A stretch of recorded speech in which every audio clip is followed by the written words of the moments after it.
امت میں عام ہوا ہو، دنیا میں پھیلا ہو، دنیا کے کونے کونے میں پہنچا ہو، تو وہ دین علامتیوں میں سہولتوں میں عام ہو جائے گا؟ اس کے لیے مجاہدہ ہے، محنت، مشقت۔ اس لیے ہمارے مولانا ابراہیم صاحب دیولہ دامت برکاتہ فرماتے ہیں حق کی ابتدا ناگواریوں سے ہے، اور حق جو پھیلے گا وہ مجاہدوں سے پھیلے گا۔ باطل کی ابتدا وہ خوشیوں سے ہے اور اس کی انتہا ناگواریوں سے ہے، اور باطل جو پھیلے گا وہ علامتیوں سے پھیلے گا۔ مجاہدوں میں اس کی پرورش نہیں ہے، حق کی پرورش مجاہدوں میں۔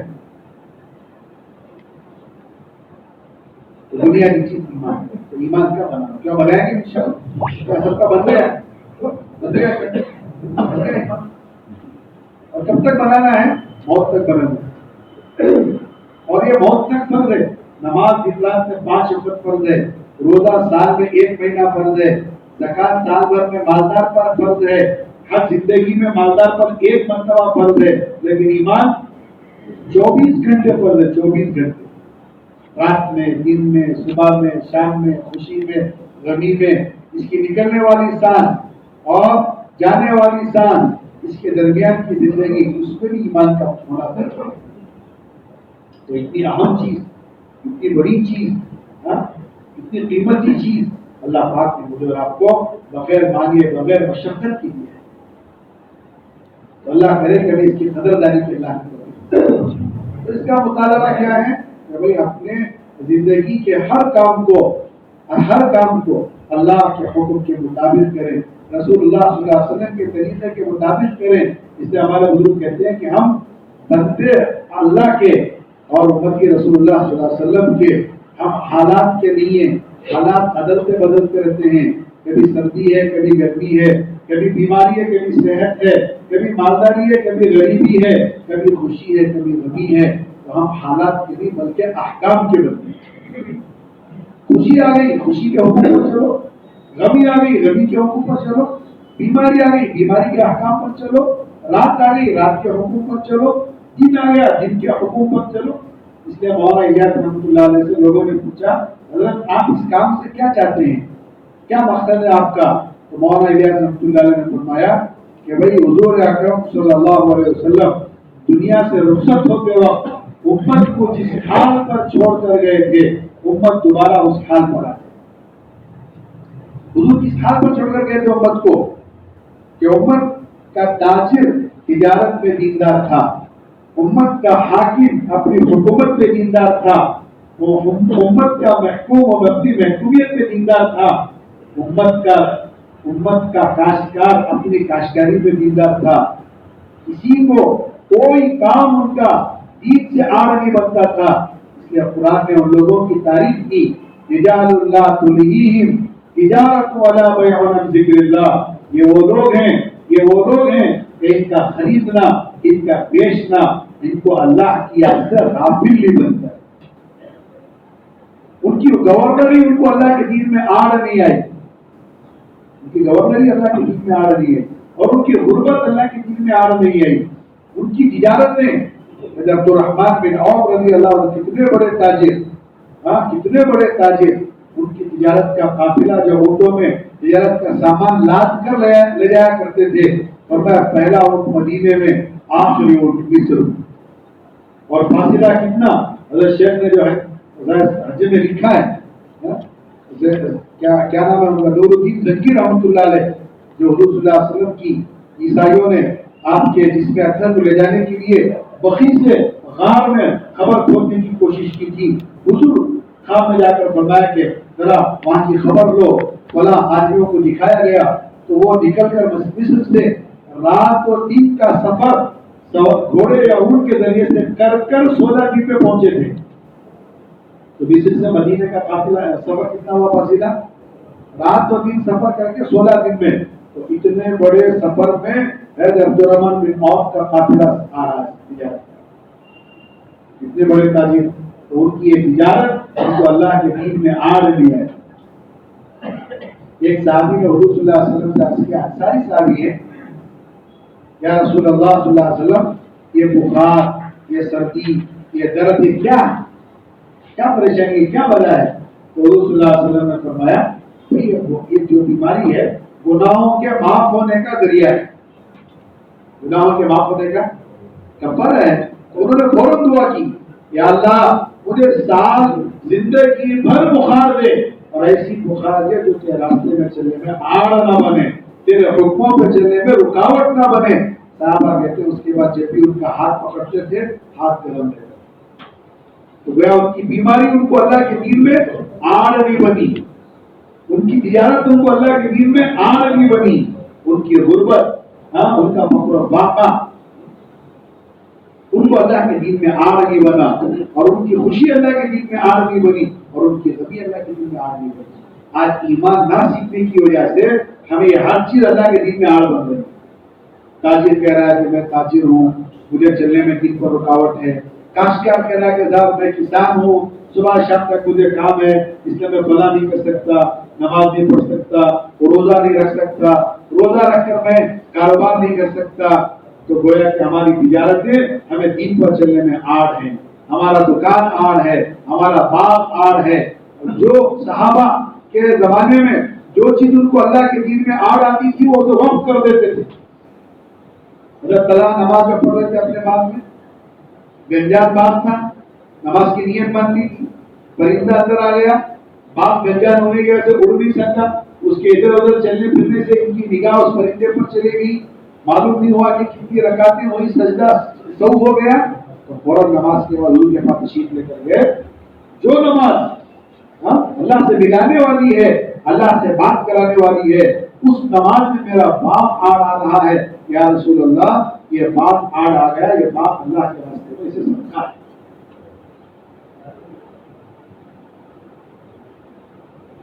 ابو بکر حضرت کے بیٹے عبد الرحمان کی اہلیہ بڑی خوبصورت تھی، صحابی بڑی خوبصورت تھی. تو ان کی خوبصورت ہے کہ عبد الرحمان کو اللہ کے راستے میں نکلنے میں آڑ آ رہی تھی. ابو بکر نے کہا کہ اپنی بیوی کو طلاق دے دو.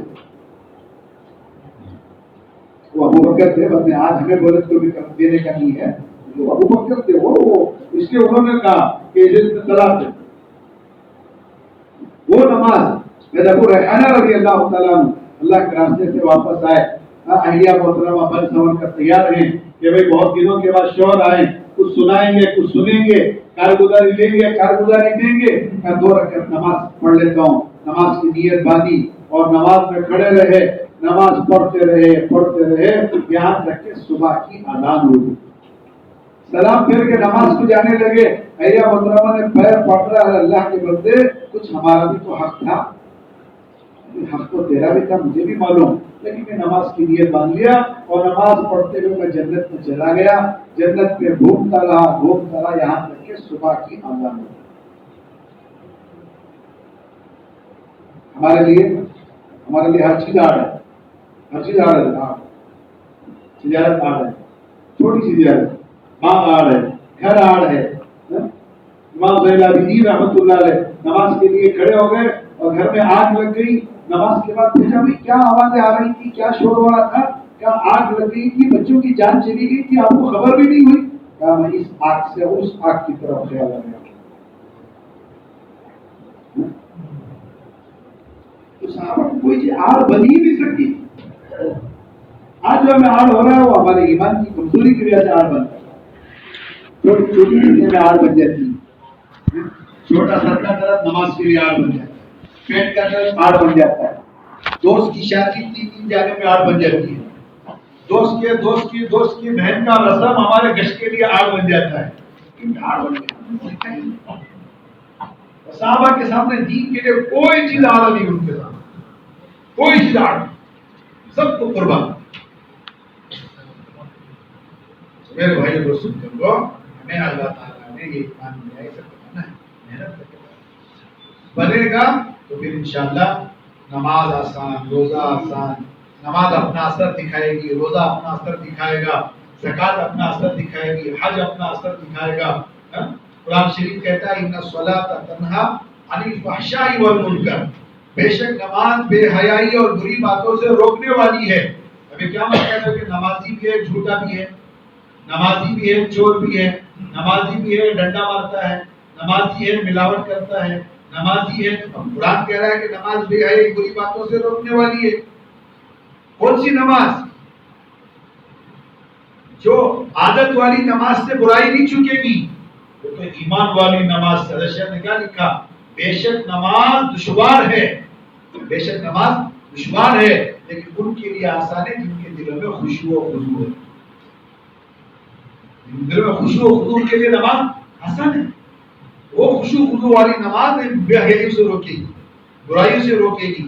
صحابہ نے ایک صحابی کے بارے میں عرض کیا رسول اللہ فلاں صاحب نماز بھی پڑھتے ہیں چوری بھی کرتے ہیں، حضور صلی اللہ علیہ وسلم نے فرمایا ان قریب ان کی نماز ان کو اس کام سے روک دے گی۔ چند دنوں کے بعد صحابہ نے عرض کیا یا رسول اللہ وہ صاحب چوری سے توبہ کر لی، نماز بھی ہے اور جھوٹ بھی ہے، ایسا ہو سکتا ہے؟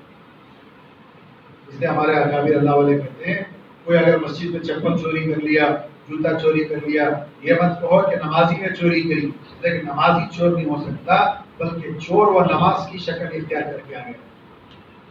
حاجی چور نہیں ہو سکتا، حج میں اگر کوئی چوری کیا تو وہ چور حج کی شکل میں آ گیا۔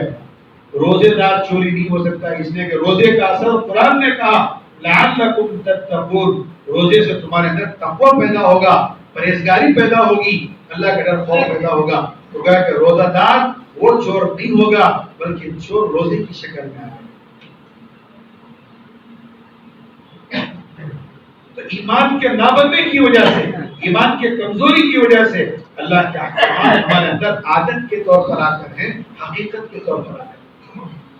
حقیقت کے طور پر اللہ کے احکامات ہمارے زندگی میں زندہ ہو جائیں اس کے لیے ایمان کا بنانا شرط ہے، یقین کا بنانا شرط ہے۔ اس کے بغیر نماز عادت والی رہے گی، روزہ عادت کا رہے گا، زکوٰۃ عادت کی رہے گی، حج عادت کا رہے گا۔ ہمارے مولانا یوسف اللہ والے فرماتے تھے اعلیٰ درجے کا حاجی وہ ہے جس کے حج سے عالم میں دین زندہ ہو، ادنا درجے کا حاجی وہ ہے جس کے حج سے اس کی زندگی میں اللہ کا دین زندہ ہو۔ آپ بتاؤ کہ اس حج سے کیا زندہ ہو رہا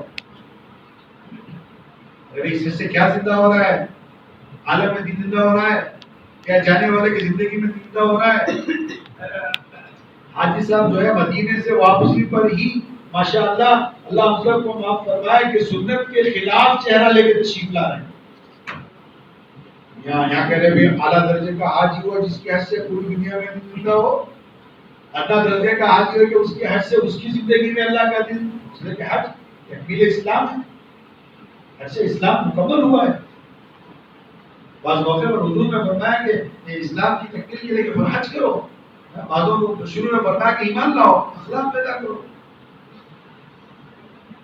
تو اللہ کے احکامات رسمی طور پر ہمارے زندگی میں ہیں میرے بھائیوں، اس کے اندر حقیقت لانا ہے، حقیقت کے لیے اپنے ایمان کا بنانا ہے۔ نماز جاندار بنیں گے، اس لیے مولانا عمر صاحب رحمۃ اللہ فرماتے تھے نماز کو جاندار بنانے کے لیے 5 چیزیں پیدا کرو، کلمے والا یقین ہو، فضائل والا شوق ہو، مسائل والی شکل ہو، اللہ والا دھیان ہو، اللہ کی رضا کا جذبہ۔ 5 باتوں سے نماز میں کیا ہوگی؟ نماز بنے گی، پھر نماز معراج المومنین ہوگی۔ حضور نے کہا فرمایا الصلاۃ معراج المومنین، نماز مومنین کی معراج یعنی اللہ سے ملاقات۔ معراج میں حضور نے کیا کیا؟ ملاقات کیا۔ تو گیا کہ نماز میں اللہ بندے سے ملاقات کرتا ہے۔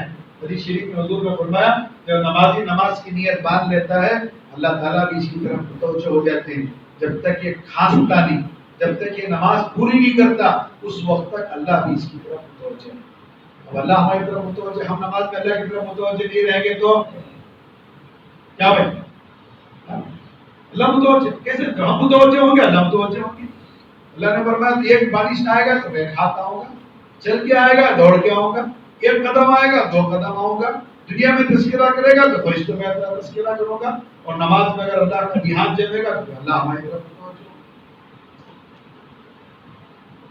ہوگا۔ جیسے امام زین العابدین کی نماز، حضرت علی کی نماز، علی کے تیر ران میں تیر لگ گئی، لوگوں نے نکالنے کی کوشش کی، بہت تکلیف ہوئی، آپ مت نکالو، جب یہ نماز کے لیے کھڑے ہو جائے تب تیر نکالو۔ لوگ جمع ہو گئے اور تیر نکال دیا۔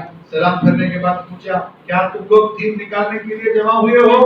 کہا حضرت ہم نے تو تیر نکال دیا، کہا مجھے پتا بھی نہیں چلا۔ کیا ہمارے اس مجمع میں کسی کی ایسی نماز ہے؟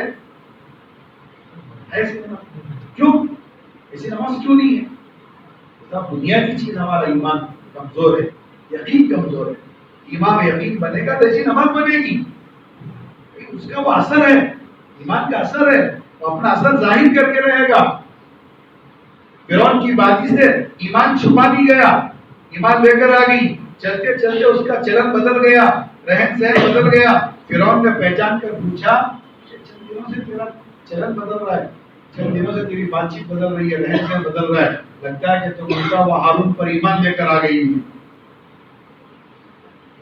بھائی مال آتا ہے تو چھپتا نہیں، مال آ گیا اس کی بات چیت بدل گئی، رہن سہن بدل گیا، پہننا اوڑھنا بدل گیا، کھانا پینا بدل گیا، سواری بدل گئی. کیا ہوا کہ مال نے اپنا اثر دکھایا. اس کا مال کا اثر مکان سے ظاہر ہو رہا ہے، مال ہے. کپڑے سے ظاہر ہو رہا ہے، مال ہے. بات چیت سے معلوم ہو رہا ہے کہ مال ہے. یہ مال کا اثر ہے. تو جب مال کا اثر ہو سکتا ہے تو کیا ایمان کا اثر نہیں ہوگا؟ کیوں اثر ظاہر نہیں ہو رہا ایمان کا؟ ایمان ہے ہی نہیں، ایمان ہے ہی نہیں. ایمان کا اثر ربیع ابن عامر رضی اللہ تعالیٰ عنہ کو حضور صلی اللہ علیہ وسلم نے ایران کے بادشاہ کے پاس روانہ کیا. ایران اس زمانے میں ایران جو ہے وہ سپر پاور تھی، ہاں super power, Iran super power. اس کے پاس روانہ ہوا. حضرت ربیع ابن عامر چھوٹے قد کے صحابی اپنے خچر کو لے کر اس بادشاہ کے تخت پر باندھ دیا. اس بادشاہ نے پوچھا کہ بھئی کیوں آئے ہو؟ ربیع ابن عامر نے اپنے ایمان کا اثر دکھایا، ایمان نے اثر دکھایا. اللہ ابتعاثنا، آیا نہیں ہوں، اللہ نے مجھے بھیجا ہے.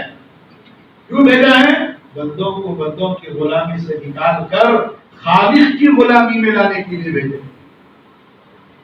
بندوں کو بندوں کی غلامی سے نکال کر خالق کی غلامی میں لانے کے لیے اللہ نے بھیجا ہے.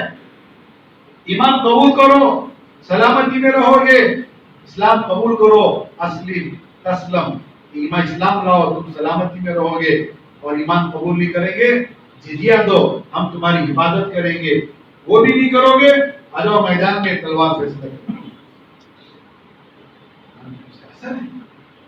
مال کا اثر ہے. تب ٹھنڈی کا اثر کہ لوگوں کے بدن میں سوٹر آ گئے، لوگوں جاکٹ پہن لیے، لوگ واسکوٹ پہن. کیا ہوا؟ سردی نے اپنا اثر دکھایا. گرمی کا موسم آ گیا، کولر آن ہو گئے، فیان آن ہو گئے، اے سی آن ہو گئی. کیا ہوا؟ گرمی نے اپنا اثر ظاہر کیا. سب لوگوں کے رین کوٹ نکل گئے، لوگ چھتری لے کے چلنے لگے. کیا ہوا؟ بارش آ گیا، بارش نے اپنا اثر ظاہر کیا. بارش کا اثر، سردی کا اثر، گرمی کا اثر، مال کا اثر، یہ سب بیکار آنے لگی. کیا ہوا کہ پیٹ نے کھانے کا اثر دکھایا کہ سب ان کا پیٹ بھر گیا. کیا ہوا؟ پیٹ بھر گیا، اس کا اثر دکھایا.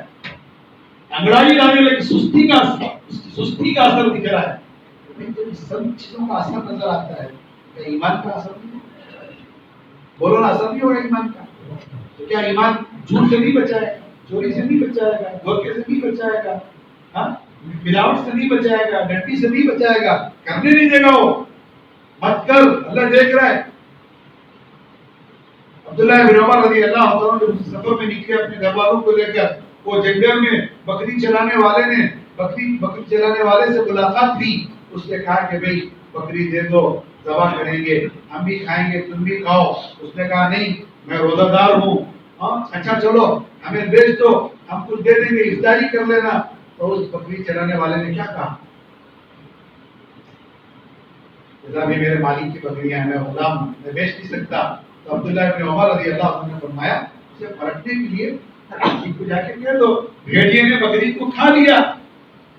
تو اس بکری چرانے والے پہاڑ پر اسے کوئی نہیں دیکھ رہا، جماعت کا امیر نہیں دیکھ رہا، محلے کا امام نہیں دیکھ رہا، گاؤں کا صدر نہیں دیکھ رہا، تعلق کا ایم ایل اے نہیں دیکھ رہا، بلکہ سوائے اللہ کے کوئی نہیں ہے. تو اس بکری چرانے والے کا جواب یہ تھا فَأَيْنَ اللَّهُ، اللہ کہاں سے؟ یہ کون سا اثر ہے؟ یہ بولو کون سا اثر ہے؟ ایمان اپنا اثر دکھا رہا ہے. پہاڑ پر، تنہائی میں، اکیلے پن میں، مالک کی غیر موجودگی میں یہ ایمان ظاہر کر رہا ہے کہ تو بیچ نہیں سکتا، اللہ دے گا. تو کیا ہمارا ایمان ہے ہی تو ظاہر کیسے کرے؟ ایمان بنے گا تو ظاہر کرے گا نا، تو اس کا اثر ظاہر ہوگا، ضرور ظاہر ہوگا ایمان کا اثر.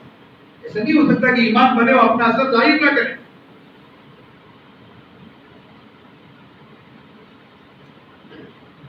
اسی لیے کہا جاتا ہے کہ ایمان بناؤ، ایمان بناؤ.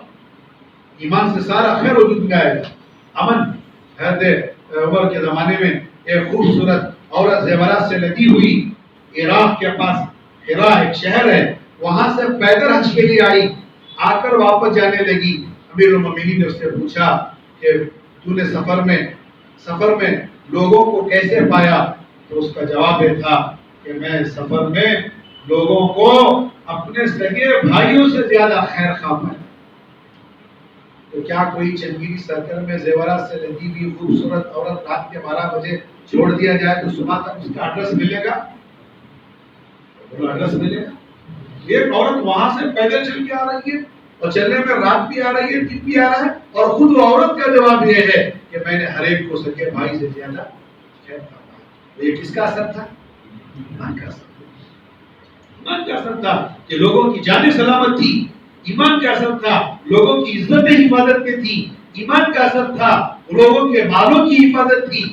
ایمان کے غیر وجود کی لوگوں کی کیا اپنی عزت لوگوں کی کیا اپنی عورتوں کی. مکے میں یہود و نصارہ یہودی اگر تجارت کے لیے جاتے، مشرکی تجارت کے لیے جاتے تو اپنی بہو بیٹیوں کو مدینے میں مسلمان صحابہ کے گھروں میں چھوڑ کے جاتے تھے. اگر ہماری عورتوں کی عزت آبرو کی حفاظت ہو سکتی ہے تو مسلمانوں کے ذریعے سے ہو سکتی ہے. ایمان کا اثر ہے. ایمان کا اثر ہے. نماز کا اثر ہے. نماز کہہ رہا ہے کہ بے حیائی برے باتوں سے روکنے والی ہے. نماز کا اثر ہے. اب نہ ہمارے میں ایمان کا اثر ہے نہ نماز کا اثر ہے، جبکہ ہم ایمان والے بھی ہیں اور نماز والے بھی ہیں. کون سے ہیں؟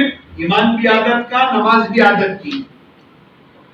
ایمان بھی عادت کا اور نماز بھی عادت کی. ایمان بھی حقیقت والا، نماز بھی حقیقت والی بنانی ہے تو پھر کیا ہوگا؟ تو پھر انشاءاللہ امن ہی امن آئے گا، عزت ہی عزت ملے گی، سکون ہی سکون ملے گا، کامیابی ہی کامیابی ملے گی. اللہ تعالیٰ فرماتے ہیں وَلَا تَهِنُوا وَلَا تَحْزَنُوا وَأَنْتُمُ الْأَعْلَوْنَ إِن كُنتُم مُؤْمِنِينَ. غم مت کرو، وَلَا تَهِنُوا وَلَا تَحْزَنُوا. غم مت کرو، فکر مت کرو، تم ہی سر بلند رہو گے، تم ہی کامیاب رہو گے، بشرطے کہ تم پکے کیا بن جاؤ. وعد اللہ الذین آمنوا منکم وعملوا الصالحات. اللہ پاک وعدہ کرتے ہیں تمہارے سے کہ کیا کرو؟ ایمان لاؤ اور اچھے عمل کرو. کیا کریں گے اللہ تعالیٰ؟ اس کا اثر یہ دکھائیں گے. وعد اللہ الذین آمنوا منکم وعملوا الصالحات لَيَسْتَخْلِفَنَّهُمْ فِي الْأَرْضِ. روئے زمین کا اللہ پاک تمہیں خلیفہ بنا دے.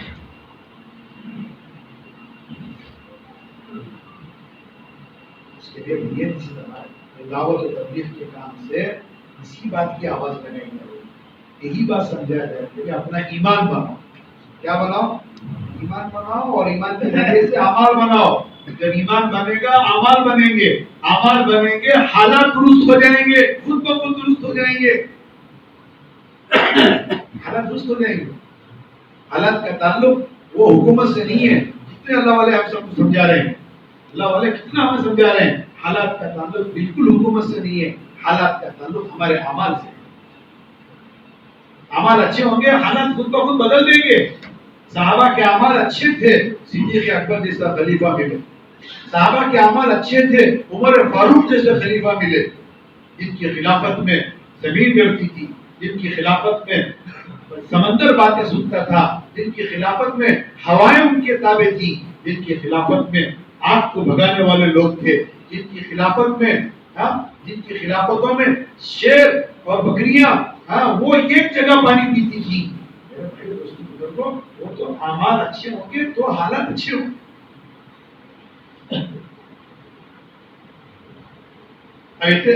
یہ مہینے میں 2 مہینے میں اتنی جگہ سیلاب آ رہا، وہ ملک ڈوب گا، یہ ملک ڈوب گا، وہاں پانی آ گا، یہاں آ گا.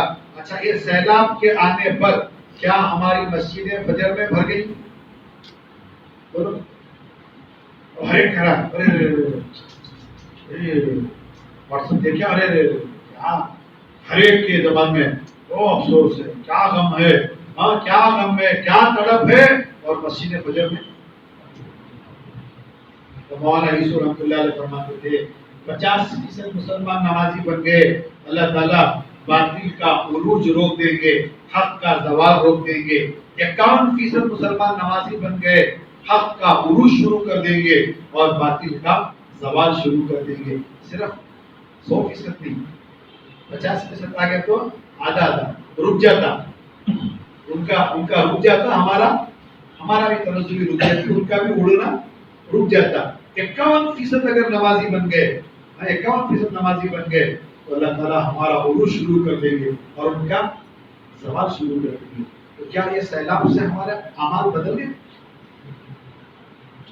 جو سیلاب ان ملکوں میں آیا، جو سیلاب ان شہروں میں آیا، کہ اللہ چاہتے تو ہمارے شہروں میں وہ سیلاب نہیں آ سکتا؟ کہ اللہ پانی نہیں لائیں گے؟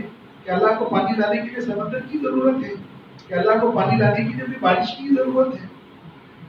نوح علیہ السلام نے کیا کہا اپنے بیٹے سے؟ آج اللہ کے نہیں بچ سکتے، اس نے کہا میں پہاڑ کی چوٹی پر چل جاؤں گا، کہا وہاں بھی نہیں بچ سکتے۔ علماء کہتے ہیں کہ نوح علیہ السلام کے قوم میں ایک آدمی غار میں چھپ گیا، اس نے طوفان سے بچ گیا، لیکن اللہ نے اسے ایسا پیشاب لگایا وہ اپنے پیشاب میں ڈوب کے مر گیا۔ جب اللہ کسی کو پکڑنے کا ارادہ کرتے ہیں، پکڑنے کا ارادہ کرتے ہیں، وہ بھاگے گا تو بھی نہیں چھوڑیں گے، چھپے گا تو بھی نہیں چھوڑیں گے، وہ کہیں بھی بچ ہی نہیں سکتا۔ ہمارے اللہ کی قدرت کو بیان کرتے ہوئے ہمارے بزرگ کے مرتبہ کہنے لگے کہ بھائی جس جان کو اللہ پاک پیدا کرنے کا ارادہ کرے، اگر تم اپنی منی کے قطرے کو پتھر پر گراؤ گے تو بھی اللہ تعالیٰ اولاد پیدا کر کے رہے گا۔ جس کے پیدا کرنے کا اللہ ارادہ کر لے اسے کوئی روک نہیں سکتا۔ موسیٰ علیہ السلام کے پیدا کرنے کا اللہ نے ارادہ کر لیا۔ نجومی نے کہا کہ آج رات وہ نطفہ نکلنے والا ہے، آج وہ حمل ٹھہرنے والا ہے۔ فرعون نے سب مردوں کو الگ کر دیا، ساری عورتوں کو الگ کر دیا، لیکن موسیٰ علیہ السلام کے والدہ اور والد کو ملنے کا اللہ نے موقع دے دیا اور اس رات میں اللہ نے اس نطفے کو ٹھہرا دیا۔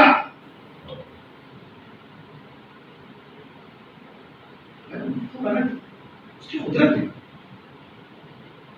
جو چاہے کرے جب چاہے کرے۔ ہمارے اعمال کے بدلنے کی ضرورت ہے۔ ایمان، محنت سے ایمان، ایمان سے اعمال، اعمال سے حالات۔